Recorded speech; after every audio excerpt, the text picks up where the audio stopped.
everybody, it's Emily at Arg Schooling, and I want to do a reading vlog this week.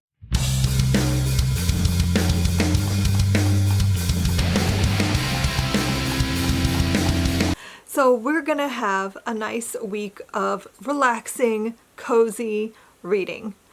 I thought I could just do this over the weekend and be fine, but I still feel very discombobulated, and I think it's just been such a weird little while. The last all of February I was sick because I was trying to figure out if I could handle antidepressants. The one I started didn't work, and I needed a break from playing around with that, so I stopped taking the antidepressants. But then the stress and anxiety of Sarah leaving the country just really threw my whole system out of whack, and I've just been sick for the last 2 months, and I'm exhausted. Sarah has left. She's off on her adventure in Japan, and I just I need to get it back together. So I, over the weekend, just did nothing. I just read books and cross-stitched, and I was basically a potato for a few days, and I thought I'd snap right back into it, and you know what? I don't snap back anymore. I don't know. I don't think once you hit your 40s you snap back. So I need some more time, but I have to work because I run a business. I have to be responsible. So anyway, it is Monday. My daughter is at the dentist. My husband took her to the dentist for her appointment, and I am just kind of sitting here trying to figure out what I need to get done this week. So I've just had breakfast. I'm sitting down with my bullet journal, and I'm going to kind of sit and plan out the next little bit. But I also have a lot of reading I want to do. That's kind of what I want this vlog to be, as a tackling my TBR situation. So what do I need to tackle? Let's talk about it. I am currently slowly reading Berlin by Jason Lutz. This is a gigantic book, by the way. It's so heavy. I'm not going to hold this very long, but this is a book about Germany, specifically Berlin, obviously, in the lead up to World War II. So it starts in 1928, and you're following this cast of characters living in the city as things start to devolve. So it starts in 1928, and I think it's going to go into the 30s. I don't know how far into the 30s, though. I am currently this far in, so I'm I don't know, not even quite, maybe a quarter. I would say that's probably, I don't know, would you say that's a quarter of the way in? A couple chapters in. I'm liking it, but it is a little confusing because it's in black and white, and some characters I think I've mixed up in my head a little bit, so I have to keep reminding myself who's who. But that's okay. It's a graphic novel. It reads relatively quickly, so I hope I can finish it this week. Then my buzzword book. I feel really behind, which is silly. There's no such thing as behind on your reading. What does that even mean? But I still feel I have a lot of things I needed to get. I haven't done the buzzword books yet. I haven't read my 5-star predictions book yet. I have a book club book I need to read. So I feel I haven't gotten to things. So I need to read The First Bright Thing by J.R. Dawson this week. I have the audio ready to go for this, and I'm hoping it's a quick read. It might be. And this ties in really well, actually, with Berlin, because this is, I think, set in Europe. And we're following a circus and some Jewish characters, and it's set during the interval between World Wars I and II. So it kind of ties in really well with Berlin, which I did not plan that. It just happened. So I love when my reading ties in like that. It just feels like I'm doing my own little unit study. So I'm hoping this is a quick read, and I will fly through it, because I'm also reading The Lost Journals of Sacagawea by Deborah Magpie Erling. I need to read this for the Build Your Library Level 12 update that I'm working on. I took a few weeks to work on the Self-Education World Cultures Part 2 that I'm writing. So I did the Oceania section the last couple of weeks. I finished that, so now I have to get back to level 12. Like, that's kind of what I've been doing lately, is just bouncing between projects because I have too many things. So like, I'm going to be working on level 12 for the next couple of weeks, and then I'm going to take a break from that, and I'm going to work on the World War II unit study. And when that's done, I'm going to bounce back to level 12 for a minute, and then take a break from that and work more on the self-ed. So like, I'm just kind of popping around. But I'm working on level 12 right now, and I needed to replace the Indifferent Stars Above because I moved that to the Morbid Curiosities. So I didn't really want it in two different places. So I'm hoping this would be a good substitution. I don't really know much about this. I bought it when it came out last year? Is this a 2024 release? No, I bought it when it came out back in 2023. I think I even pre-ordered this. I don't remember. But I've just been really intrigued because I have always been interested in reading from the perspective of Sacagawea on the Lewis and Clark expedition. And I hadn't seen anything written by an Indigenous person about that. So I've always kind of hoped someone would take on that task. And so when I saw this was coming out, I got really excited. And I think I even started it, but like, I don't know. I don't know if I want to say I'm a mood reader. I'm kind of a mood reader. And if I'm not in the right headspace, I just like can't read a thing, you know? So I don't think I was in the right headspace when I picked this up because I just like couldn't get into it, and I set it aside. But I'm hoping, I also tried to read it with my eyes, and I think I have the audiobook for it, and I think that might help too. And I'm really hoping that I connect with it this time because I don't have another option right now, and I really don't want to have to play the book research game this minute. Like, I don't think I'm in the right headspace for that. So I really hope this is the book. If not, I might just leave the Indifferent Stars Above. I haven't decided yet. I don't love the idea of it being in two different things. So I don't know. But if this doesn't work, I might have to, because I don't think I have it in me to go on a book hunt. So I'm going to be reading this though. And it's short, so I'm hoping I get through it pretty quick. And if I do all of that, I don't feel like reaching for it behind me, but I'm hoping to also start The Blade Itself by Joe Abercrombie, because I am running out of time if I'm going to hit all of my challenge things. So that might be part of what I do in this video. How many challenge prompts can I hit? Because I need to do my 2 buzzword books. I need a book with the word thing in the title, which is The First Bright Thing. I need a book with books on the cover. I don't know, that one might fall off this month because I just don't know if I have time. We'll see. And I need to read my 5-star predictions book. So I have The Blade Itself. I'm a little bit intimidated by this book, only because like big books don't generally like totally scare me off. It's big books that are fantasy that scare me because I find them harder to get into. But I'm hopeful that this is an author I've read before and enjoyed, and that this is a grimdark fantasy, which is something that I'm kind of in the mood for right now. So we'll see. But I need to start that this week. Sunrise on the Reaping comes out tomorrow, and the way that I want to drop everything and read that, I might have to do another vlog sometime where I read new releases that I've been so excited for, because I have like the new Grady Hendrix that I haven't picked up yet. I have Oathbound. Oathbound is out. I have it. I haven't had time to pick that up. I'm gonna have Sunrise on the Reaping in a minute, and I cannot wait for that. So like maybe I should do that.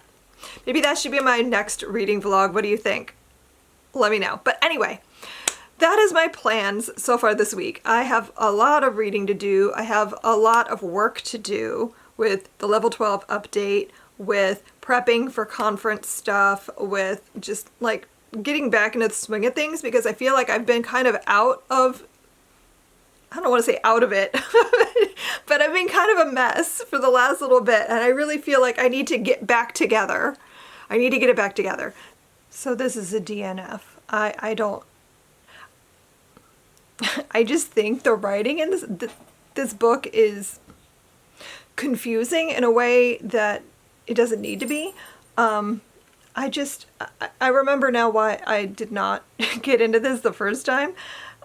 It's kind of written almost like this weird poetry, and the way she describes things is just so convoluted and confusing, and it makes it hard to comprehend what's happening most of the time. I didn't get very far in this reread. I ducked out pretty early on because I just like don't know what's happening, and I don't know why this was written the way it was, which is disappointing because, like I said, I was really hopeful that this book might be the thing I've been looking for, but it is not. It is not. I don't know. Not only is this a DNF, but this was my second DNF of this. So perhaps it's time to let it go. Maybe I don't need to own this. I don't know. It's been a while since I've like unhauled a book after multiple DNFs, but here we are. So I'm not going to be reading this. And I guess we're just going to leave The Indifferent Stars Above where it is, because like I said, I don't have the energy and the wherewithal to deep dive into a book research, book hunt, to find something else. I don't have anything in that time period that I feel belongs in level 12. So I'm not messing with it, I guess, which is annoying, but whatever. It's fine. So I'm gonna go ahead and move on. But I did start reading The First Bright Thing, and I got through the first 2 chapters. Not very far in yet, but I'm liking it. So I don't know enough yet to like give you any kind of information beyond what I've already told you, but it is like told in dual perspectives. So you're following 2 different characters, and I think it's them like how they met and then what's happened since they've met, if that makes sense. So like the first chapter is the circus and learning a little bit about Rin and how they use this magic in their circus, and like it kind of reminded me a little bit of the night circus in that it's one of those things where you come upon it when you are meant to find it, if that makes sense. And then somebody is after them, and then the following chapter I think is when we meet the guy who's after them. So the audiobook is great because it has 2 different narrators for the different character perspectives. So I really appreciate that. So I'm going to try to read some more of this later, but right now I need to work on level 12. Since I'm not reading the Lost Journals anymore, I can just move on and work on updating what I have.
I'm just gonna pop in here for a minute because honestly, oh, my shadows, I don't anticipate filming much today. It's Tuesday and I have not really picked up a book at all yet today.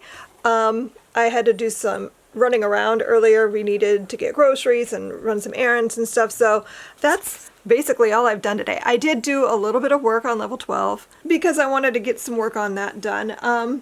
And I just hit the point where I need to take a break because I need to switch out a book. So I'm going to be reading Junie again. I am so excited though because I loved this and I'm looking forward to a reread.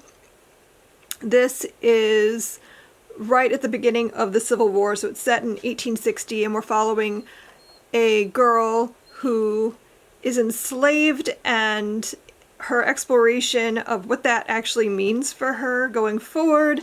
And it's also like a ghost story, so I loved this. I have a full review if you want to go check that out. But I'm looking forward to the audiobook because I read this as an ARC, so I'm really excited to see how the audiobook stacks up. I think it'll be really good. So I'm going to be reading that the rest of this week. I did read more of The First Bright Thing last night. Let me grab it. So I am now, I think, I've read the first 6 chapters and I'm planning on reading this again tonight and getting a good chunk of the ways through. So what I can tell you is this is a circus story and it's historical, but it's also fantastical because the characters in this book have this ability to like warp through time. And each character approaches this a little bit differently. It kind of reminds me a little bit of, in Doctor Sleep, you're following this, they're evil. The characters in this aren't evil. It kind of reminds me of them, and I can't even explain why, but like their abilities in this make me think of The Shining for some reason, which is a weird way to talk about it because it's not that. These characters can like jump through time and some of them can like see all time at the same time, so like they get kind of confused about what's happening when and that sort of thing. So it's like 1926 or so, and they're in the US at the beginning of the book. I don't know if they're going to stay there, but they're in the US at the beginning, and I think this is going to pop back and forth between the 20s, like early 30s, into the war and like how that's affecting these characters and their lives and like what they're seeing and how they're going to prepare for this event and that sort of thing. So I don't know. It's interesting. I'm slightly confused at this point in the story, but I haven't gotten far enough in yet to really understand 100% what's going on. I know like there's a character who's after them and he's maybe evil. I don't know. I don't know yet. I can't even talk about it because I really don't fully grasp what's happening. But I am enjoying it. So I'm going to read some more of that later tonight. But right now I'm going to read, I'm going to start Junie over. I am like so anxious right now because my copy of Sunrise on the Reaping is supposedly on its way to me. It's supposed to be here today. It is not yet. I have the audio because I pre-ordered the audiobooks for that, and everything is tuberculosis from Libro FM. So I have those. But the physical copy is not here, and I really wanted to like read Sunrise on the Reaping tandem with the physical. I don't know why I'm like this. I'm not even going to be able to start it yet, but like the way I want to throw everything away and just read this book. I googled young Woody Harrelson because I was like, what does that look like? I don't want to picture Haymitch from the movies. I want to picture a teenage Woody Harrelson. I have no idea who they would cast for this. I need to see if there's been any casting so I can get the right image in my head because I am visualizing Woody Harrelson like that's Haymitch. I'm so excited to read this book. You have no idea. I am like screaming inside with excitement. I need to just throw everything aside. Like, I have no responsibilities. I just want to read. I want to read that. I want to read Oathbound. I want to read the new Neil Shusterman, All Better Now. I want to read the new Grady Hendrix. There are so many books that I am like desperate to pick up right now. And it's absolutely killing me that I have like responsibilities. I have to be a grown-up. That's so dumb. I just want to read. Just let me read. Anyway, I have a job to do. I have to go work. Like, my job is hard. Like, I'm not sad about my job. I like my job, but you know, it's not reading Sunrise on the Reaping.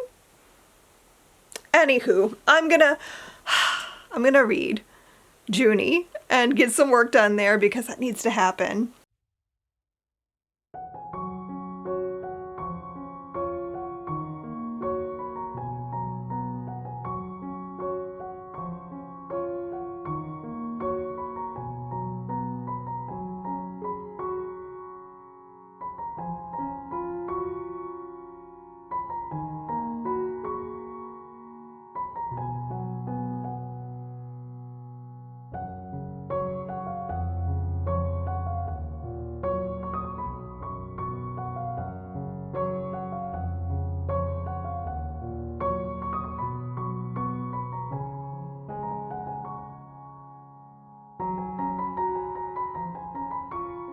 Ooh, that light has me looking so pale.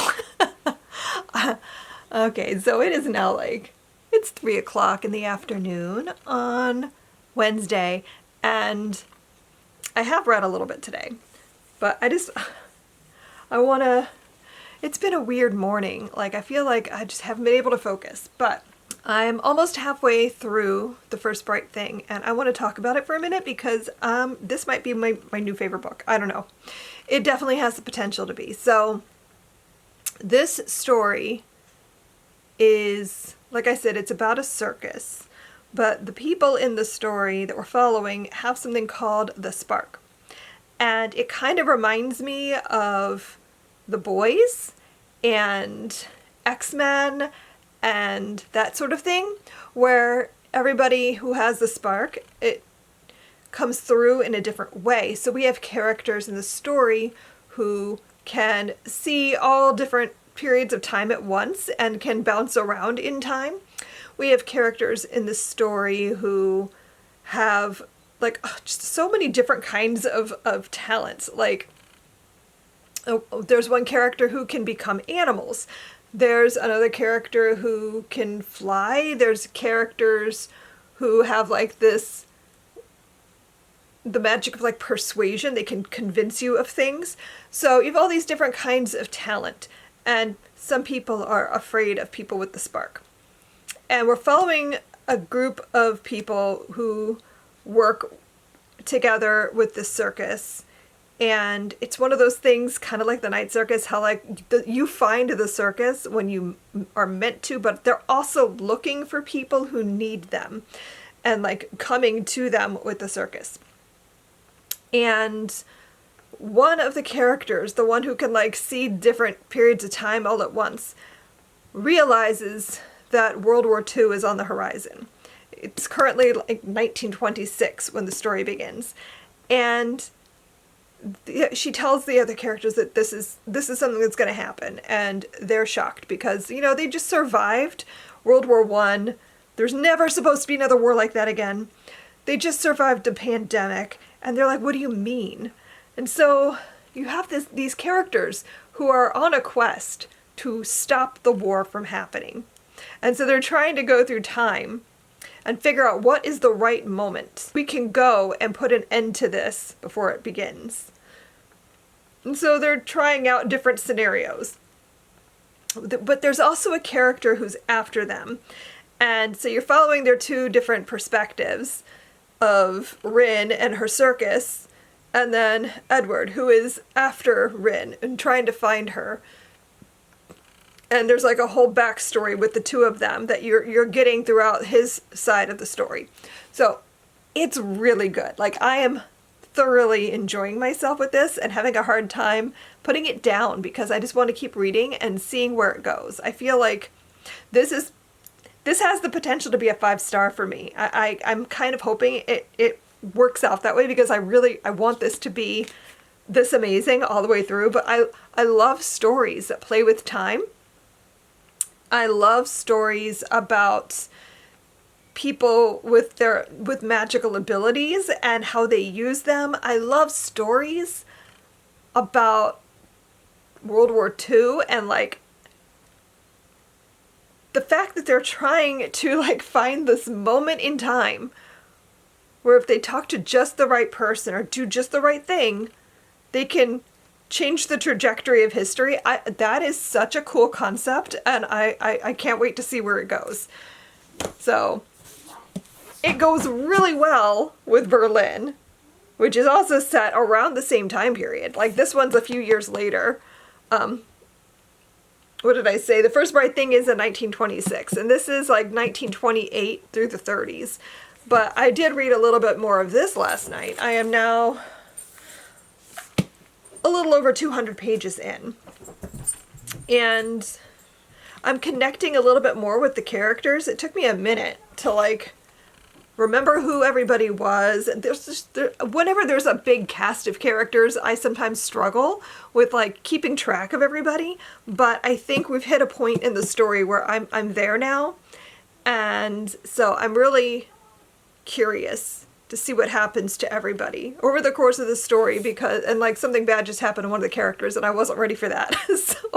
So I'm a little bit anxious moving forward and like what's going to happen now. But this is really interesting. Like I do know some of the history leading up to World War II, but not like the specifics about what it was like in Berlin in that time. So this is really interesting. If you're somebody like me who has a deep interest in this time period, who has already read a lot and like wants something a little different and a little new, I'm gonna recommend this to you. I'm not even done yet, but I think you'd like it.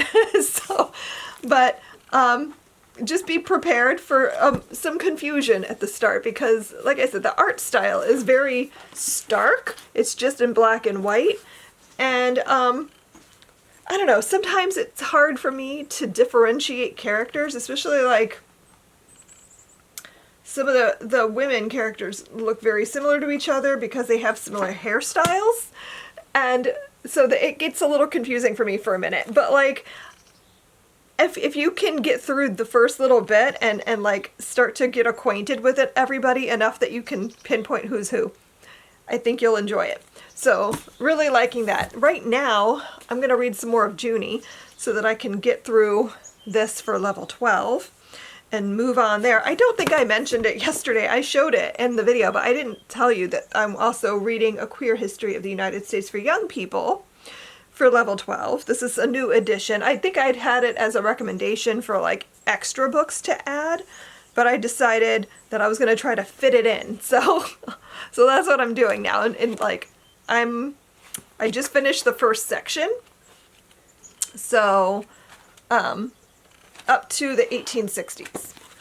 But I'm enjoying this. I almost bought the regular edition, but I kind of like the young readers editions, even for high schoolers. I think it gives you a clearer, more simplified history, and if you want to dig deeper, you can do more research if you're curious about it, but because there's already so much in the level, I didn't want to add another heavy text, and I have no idea what the original looks like, but I feel like this is a good fit.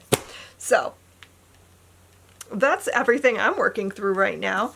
It is quite the stack, but like I am thoroughly enjoying myself with my reading. So that is what I'm going to be doing the rest of the evening. We homeschooled this morning, and then I did some emails and stuff like that, and then we took a walk. I've had lunch, so now I'm gonna sit down and try to focus, but I'm so distracted because it is gorgeous outside today. I went for a walk with Robbie, and like right now the bird feeder is hopping It is so birdy outside right now, and it's delightful, but it's also distracting because I keep staring out the window and watching the birds. So no one prepares you for middle age when you suddenly become a birder. Like, didn't see that coming.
Sitting here this morning feeling anxious about the state of the world, and my brain is just like, you should buy books.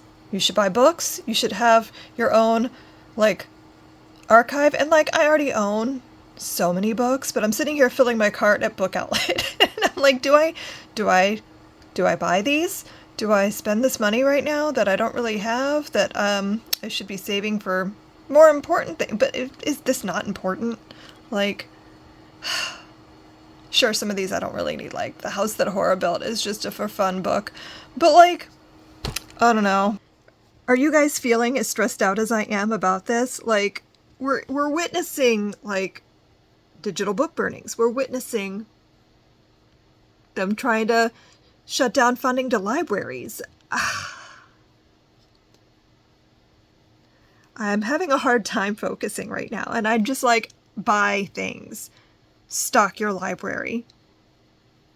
Who's it helping besides me and my family? Nobody. But, like, I feel like I need to have it, to archive it so it exists.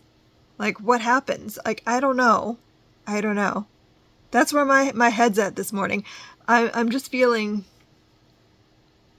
a little bit anxious about the world right now, and I don't know what I should do because, I don't know, my head is always in a place where I'm like, okay, well, you know what happened the last time this kind of thing was going on, and, like, you know how important it is to maintain knowledge, to maintain history before it gets erased. Like,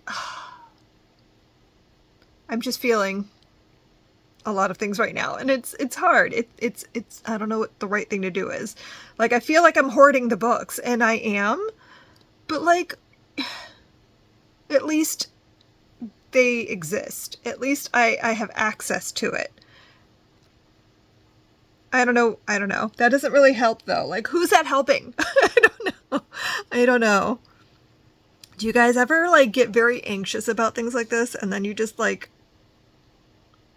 buy things to make yourself feel like you've done something? Like, that's what this feels like to me. Like, I'm just doing it to make myself feel better. And that's, I want to feel like I'm doing something useful, like I'm helping in some way. And I don't know what the right way to do that is. Like, I don't know how to, I can't fix it. And I don't know what I should do here. Do I spend $130 on books that I'm just going to have on my shelves? And sure, I'll read them possibly eventually, but like, I don't know what to do.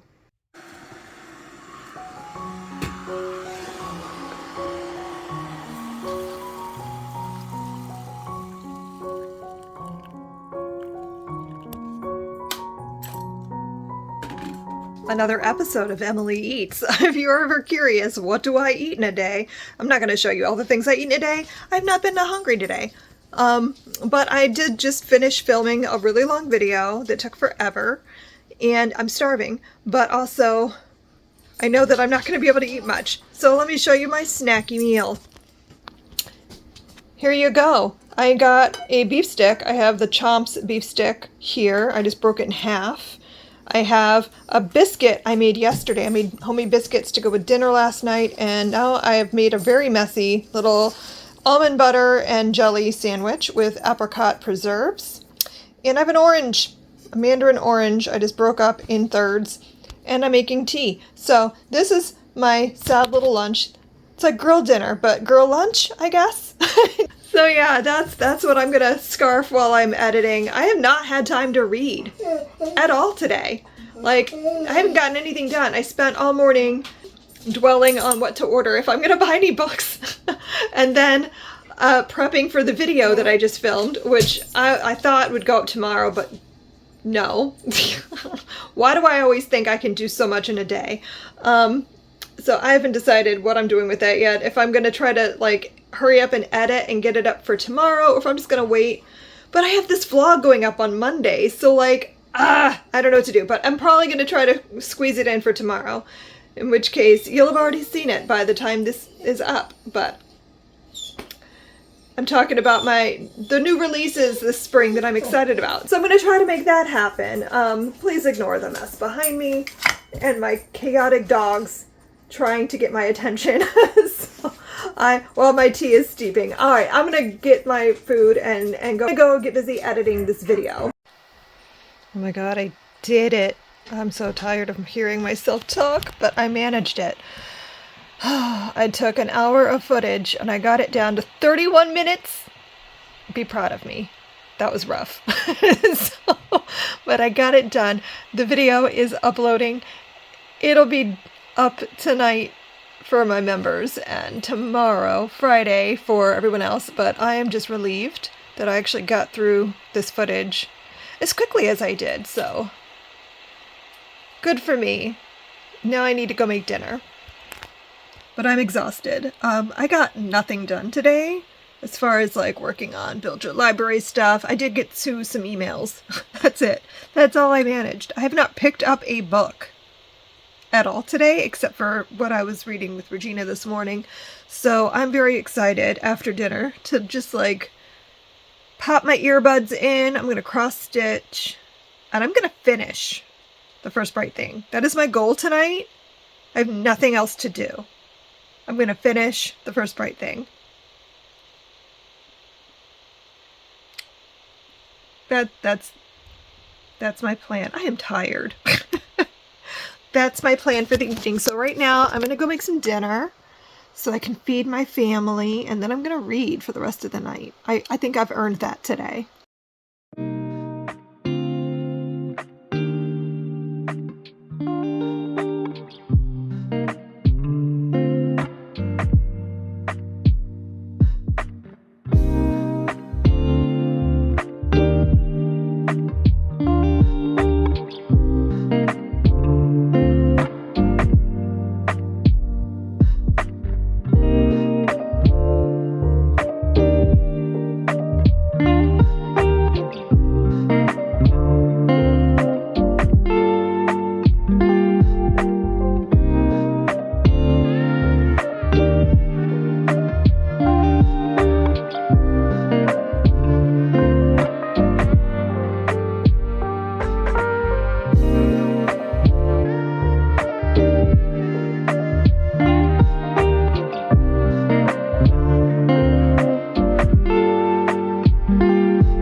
I finished the book, and it was a 5-star. This was so good. This is so good. But I don't know that I can say that it's like everyone should read this. I feel like this is very much a me book, but also like I think it's just a really good story. So this is a me book because it's very Jewish. It's got time traveling, and there's a magical circus with like superheroes who do the circus. Like, it's so very much a me story, but like it's really good. So I'm trying to think, how do I talk about this in a way that makes you think it might be something you might want to pick up. What I loved about the story is it has like really good representation. Not just Jewish representation, but like queer representation. And like, not only are the characters in the story queer, because we're following Rin, who is the ringmaster of her circus, and she has a wife named Odette. And so you're following her story in which she is married to a woman, so she's canonically queer, but also all of the Sparks are queer, because Sparks in this world are seen as different. And because of their differences, they are often feared by society. Like, some people don't mind and will accept them, and some people are afraid of them or like fear them. So they're treated as other. So it's a really interesting representation with that. The thing I really liked about the Jewish representation in this is that I felt very much seen. The main character in the story, Rin, is Jewish, but she is like far removed from being a religious Jew. Like, she was raised Jewish by her mother.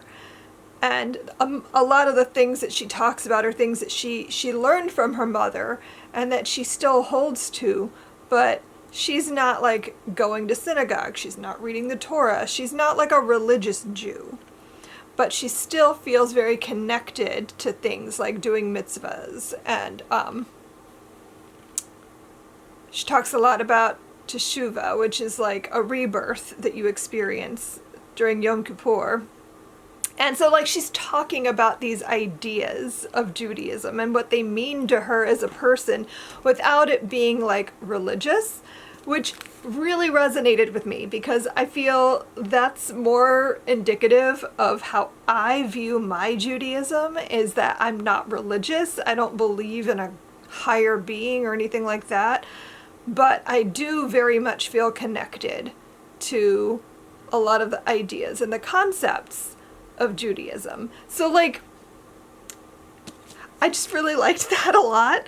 But the story is so good. Ugh, the villain in this book is spectacular. Like, I love a good villain. Like, I love when a villain is written in a way that you know they're very dark and evil. Like, what they're doing is very, very wrong, and they are aware of what wrong that they are committing, but that they also have moments, like these little glimmers, where it's like they know what they're doing is wrong, and they want to not do it, but they also don't know how to not do it. And so, like, you almost, like, for like half a second, you go, oh. And you almost feel bad for them, but then you're like, no, you still made that terrible choice. So, like, such a good villain. I don't really know, like, how to explain the plot of the story without, like, giving away the entire story. But, like, it's Rin on the run from the Circus King, and you're getting, like, his perspective mixed in throughout the story. And, like, when you get his perspective chapters, it's background information. So you're learning, like, about something that happened already.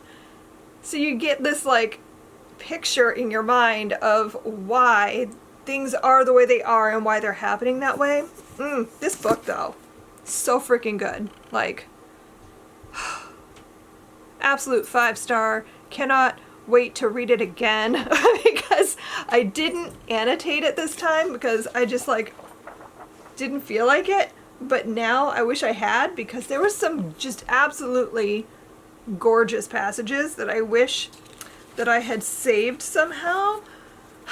So now I have to read it again so I can find those passages, but, like, so good. And now I'm in this moment where I'm like, I don't want to read anything else because I tried to start The Blade itself this morning. I was like, no, I know I made that a 5-star prediction, but oh my god, I have to be in, like, just the right headspace to do high fantasy. Like, I can't just pick up a high fantasy on a whim. Like, I have to be, like, ready to read it, or I just can't comprehend it. I read the first, like, 2 chapters. I could tell you absolutely nothing. I don't know what was going on. I don't know who anybody was, and I immediately just went, no. If I keep going, I'm gonna hate this book. I'm gonna put myself into a reading slump. My 5-star prediction video was so wrong. It's so bad now that this is the second time I'm DNFing a 5-star prediction. I have anxiety about this now. Like, have I set myself up to fail? Like, are they all gonna be books I don't enjoy? Like, oh no. I have concerns that I clearly don't know by looking at a book if it's a book I'm gonna love. Because, like, I knew I would like this. I didn't even consider this could be a 5-star. But it absolutely was. Now I don't know what to do. Do I push? Do I try to read it? No. I should probably let it go. I am happily reading through Junie again, though. This is my reread for level 12, and I'm currently not that far in. Like, what page am I on? I'm like almost 100 pages into Junie for the second time, and I'm loving it even more. Like, it was already a 5. It's still a 5, but I'm getting a lot more out of it this time, I think. Especially since I'm annotating, since I'm lesson planning it, I'm tabbing a lot of stuff. So, like, I'm really happy that I came upon this book and that it's like a perfect fit for level 12, so. But I think I'm gonna end the vlog here because I don't know what I'm gonna read this weekend. I just feel like I'm in a weird place right now. I still need to finish reading Berlin, but I don't think it's gonna happen. Like, I mean, it's gonna happen. I'm gonna finish it, but I don't think it's gonna happen in the next, like, 2 days because there's still a lot left, and I need, for a book like that, I need to have, like, pockets of time where I can just focus on the book. Whereas, like, with things like The First Bright Thing and Junie and you know, those kinds of books, I can pop my earbuds in and listen to that while I'm doing something else. Can't do that with a graphic novel. So I think I'm gonna wrap this up here because I have at least finished a book, so it feels semi-productive. I have tackled my TBR. Be proud of me. So I hope you enjoyed coming along with me this week as I squeeze in some reading around many other tasks, but I've had a good time. I read a 5-star. Thanks so much for watching, and I will see you guys in my next video. Happy reading. Bye.